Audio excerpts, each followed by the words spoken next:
Lalganj commerce college के मैदान में भाजपा प्रत्याशी के समर्थन में आयोजित चुनावी सभा को उत्तर प्रदेश के मुख्यमंत्री योगी आदित्यनाथ ने संबोधित किया। इस दौरान प्रारंभिक संबोधन में ही मुख्यमंत्री योगी आदित्यनाथ की जुबान फिसल गई और लालगंज विधानसभा में जदयू प्रत्याशी के समर्थन में वोट देने के लिए लोगों से अपील करते दिखे। जाहिर सी बात है कि लालगंज विधानसभा क्षेत्र से भाजपा प्रत्याशी संजय सिंह चुनावी मैदान में हैं। ऐसे में स्टार प्रचारक के फिसले जुबान को सुनकर एक पल के लिए लालगंज की जनता भी कंफ्यूज होती दिखी। आपको बता दें कि वास्तव में भाजपा के स्टार प्रचारक और हिंदूवादी नेता यूपी के मुख्यमंत्री योगी आदित्यनाथ भाजपा प्रत्याशी संजय सिंह के समर्थन में लोगों से वोट देने की अपील करने पहुंचे थे। वैशाली जनपद की अपनी विशिष्टता है और उस विशिष्टता के नाते आज लालगंज विधानसभा क्षेत्र में भारतीय जनता पार्टी जदयू के प्रत्याशी के समर्थन में आप सबसे अपील करने के लिए मैं विशेष रूप से यहाँ आया हूँ। योगी आदित्यनाथ ने कांग्रेस और राजद दोनों पर एक साथ निशाना साधते हुए कहा कि दोनों की केमिस्ट्री मिलती है, दोनों परिवारवाद के पोषक हैं। उन्होंने सीधे तौर पर लालू यादव को निशाना पर लेते हुए कहा कि जो पशुओं का चारा तक खा गया वो आपका क्या भला करेगा। हमारे लिए तेरा बेबो अमर रहे माँ, हम दिन चार रहे न रहे, यह एक मूल मंत्र है। हम देश के लिए जिएंगे, देश के लिए मरेंगे, समाज के उत्थान के लिए कार्य करेंगे। ये भारतीय जनता पार्टी के प्रत्येक कार्यकर्ता का एक संकल्प है। लेकिन कांग्रेस और राजद का नारा क्या है कि मेरा वैभव अमर रहे माँ, तुम दिन चार रहो न रहो।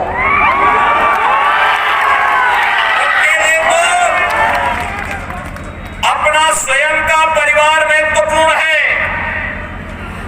परिवार को देश मानने वाले और परिवार के नाम पर फिर देश के अंदर लूट खसोट करने वाले दोनों की केमिस्ट्री मिलती है। कांग्रेस की भी और राजद की भी, दोनों की एक जैसी।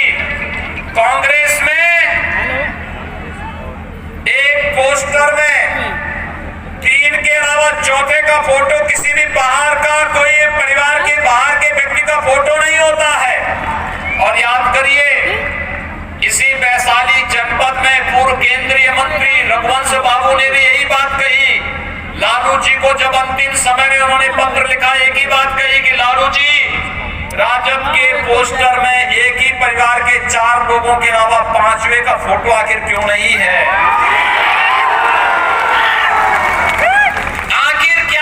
जातिवाद की राजनीति, ये वंशवाद की राजनीति क्या देश का और प्रदेश का कल्याण कर पाएगी क्या? और भाइयों बहनों, जो हमें मानते हैं ये जातिवाद और परिवारवाद की राजनीति भ्रष्टाचार और बेईमानी को बढ़ावा दे रही है। इसी राजनीति के कारण बिहार के नौजवानों के सामने पहचान का संकट खड़ा हुआ था। तो क्या फिर आज कांग्रेस और राजद का गठबंधन जिस रूप में एक आपके बीच में आकर के रोजगार का झुनझुना पकड़ा रहा है, क्या आप उस पर विश्वास करते हैं क्या? ये विश्वास करने वाले जीव हैं भी नहीं, इन पे विश्वास करना भी नहीं, इसलिए विश्वास मत करना। भाइयों बहनों, मोदी जी 2014 में कांग्रेस के खिलाफ भी भड़ास निकालते हुए कहा कि इन दोनों के गठबंधन में परिवारवाद, नक्सलवाद और घोटाले को बढ़ावा मिलेगा। उन्होंने स्पष्ट कहा कि हमारी अगली योजना नक्सलवाद का खात्मा है। हिंदूवादी नेता की जुबान ने फिर एक बार आग उगला और कहा कि राहुल गांधी को भगवान से मतलब नहीं है, लेकिन जनता के सामने जाते हैं तो जनेऊ पहनते हैं और मंदिर में जाते हैं तो ऐसे बैठते हैं जैसे नमाज पढ़ने बैठे हों।